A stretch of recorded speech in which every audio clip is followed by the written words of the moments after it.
ఏజెన్సీలో high alert కొనసాగుతూ ఉంది. పూర్తి వివరాలు మా ప్రతినిధి అశోక్ వైజాగ్ నుంచి లైవ్ లో అందిస్తారు. అశోక్, బంద్కు సంబంధించిన వివరాలు ఏంటి? రేపు బంద్లో పాల్గొంటున్నారా? పాల్గొనబోయే అవకాశం కనపడుతోందా? ఎట్లాంటి సెక్యూరిటీ చర్యలు తీసుకున్నారు పోలీసులు?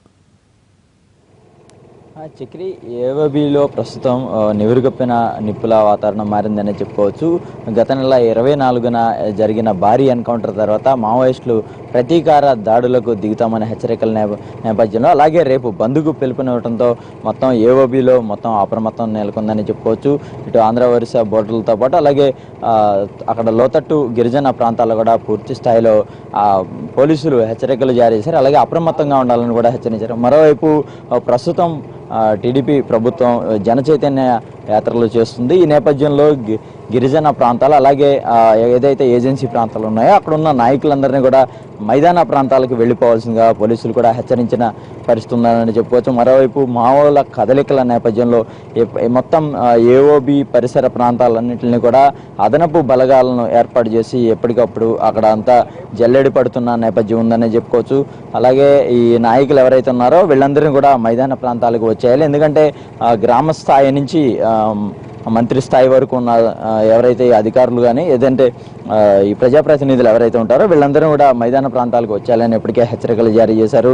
మరోవైపు చూస్తే కనుక రామగూడ దగ్గర జరిగిన ఎన్కౌంటర్ అనంతరం మల్కాన్గిరి జిల్లా గురంశెట్టి సమీపంలో ఉన్న దాదాపుగా 5 గ్రామాలకు సంబంధించిన ప్రజలు అక్కడ సమావేశమయ్యారు. అయితే ఈ సమావేశంలో గిరిజన ప్రాంతానికి చెందిన 13 మంది అదృశ్యమైనట్టు కూడా వాళ్ళకి ఇప్పుడే సమాచారం అందిన పరిస్థితి ఉంది. ఈ నేపథ్యంలో మావోయిస్టులు అంటే ఏదైతే వీళ్ళందరినీ కోఆర్ట్ ఆపరేషన్ చేస్తున్నారనే నేపథ్యంలో కొంతమంది మావోయిస్టులు ఇటు స్థానిక గిరిజనులని ఇచ్చేసే అవకాశం ఉండే నేపథ్యంలో అటు పోలీసులు గిరిజన ప్రాంతాల్లో కూడా పూర్తిగా అప్రమత్తం చేశారని చెప్పుకోవచ్చు. లోతట్టు ప్రాంతాల్లో ఉన్న ప్రజలు కూడా కొంచెం అప్రమత్తంగా ఉండాలని హెచ్చరించిన పరిస్థితి ఉంది. ఏదైనప్పటికీ కూడా రేపు బంద్ నేపథ్యంలో ఏఓబి ప్రాంతంలో పూర్తి అప్రమత్తత ఉందని చెప్పుకోవచ్చు.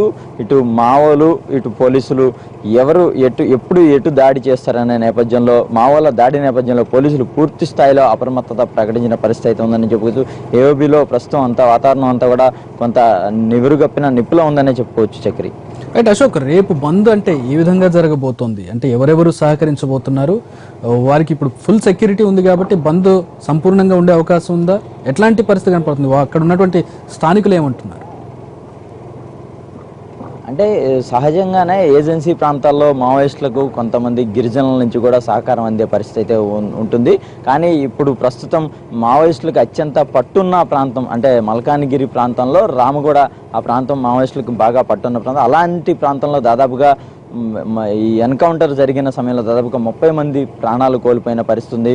మరోవైపు బలిమెల ఏదైతే రిజర్వాయర్ ఉందో ఆ ప్రాంతం అంతా కూడా చాలా మావోయిస్టులకు కీలకంగా ఉంటుంది. ఈ నేపథ్యంలో అక్కడ జరిగిన ఎన్కౌంటర్ తర్వాత మావోయిస్టులు పట్టు కోల్పోయారని చెప్తున్నప్పటికీ కూడా వాళ్ళు ఎప్పుడు ఎటువంటి దాడులకు పాల్పడతారనేది కూడా ఇంకా స్పష్టత లేని ఇది ఉంది.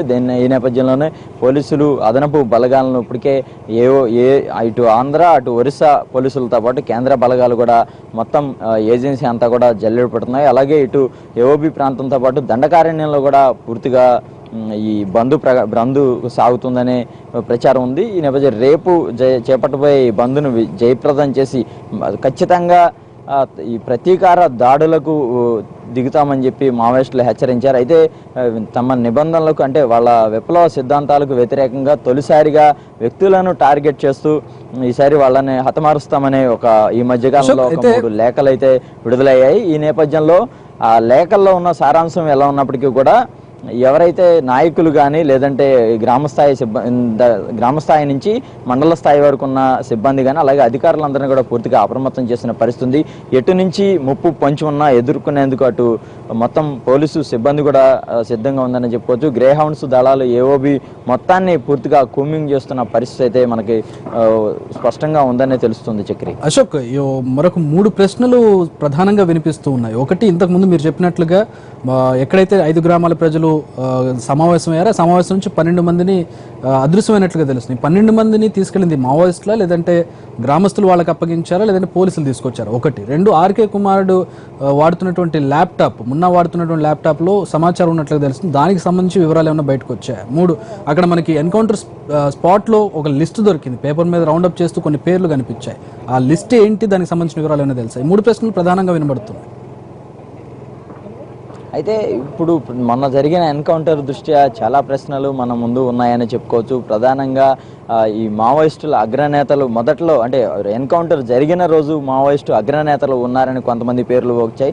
ఆ తర్వాత మృతులలో వాళ్ళ పేర్లు లేవని చెప్పారు. అయితే ఏదైనప్పటికీ కూడా ఆర్కే కుమారుడు మొన్న ఈ ఎన్కౌంటర్లో చనిపోయి అతని దగ్గర నుంచి స్వాధీనం చేసుకున్న ఏదైతే ఆ ల్యాప్టాప్ ఉందో దాంట్లో వివరాలను తీసుకునే ప్రయత్నం అయితే చేస్తున్నారు. దానికి సంబంధించి వివరాలు ఇంకా బయటకు రాని పరిస్థితి. మరోవైపు మల్కానగిరి జిల్లా గురంశెట్టిపాలెం దగ్గర 5 గ్రామాల ప్రజలు ఎవరైతే సమావేశం అయ్యారో ఆ తర్వాత 13 మంది గిరిజనులు, అక్కడి నుంచి గిరిజన ప్రాంతానికి చెందిన 13 మంది అదృశ్యమయ్యారని సమాచారం ఉంది. అయితే దీనికి సంబంధించి మావోలు వాళ్ళని తీసుకువెళ్ళిపోయారా, అపహరించుకుపోయారా, లేదంటే స్థానికంగా ఉన్న కొంతమంది ఈ కోవర్ట్ ఆపరేషన్లు జరుగుతున్నాయన్న నేపథ్యంలో అప్రమత్తంగా ఉండడానికి వాళ్ళని దాచారా, లేదంటే పోలీసు బలగాలు వాళ్ళని ఏమన్నా పక్కకు తీసుకువెళ్ళాయి అనేది కూడా తెలియదు. ఏదైనప్పటికీ కూడా దీని మీద ఇంకా ఒక స్పష్టత రాని పరిస్థితి అయితే ఉంది. అలాగే ఘటనా స్థలంలో దొరికిన ఆధారాలను బట్టి కూడా పోలీసులు పూర్తి స్థాయిలో దర్యాప్తు చేస్తున్న పరిస్థితి ఉంది.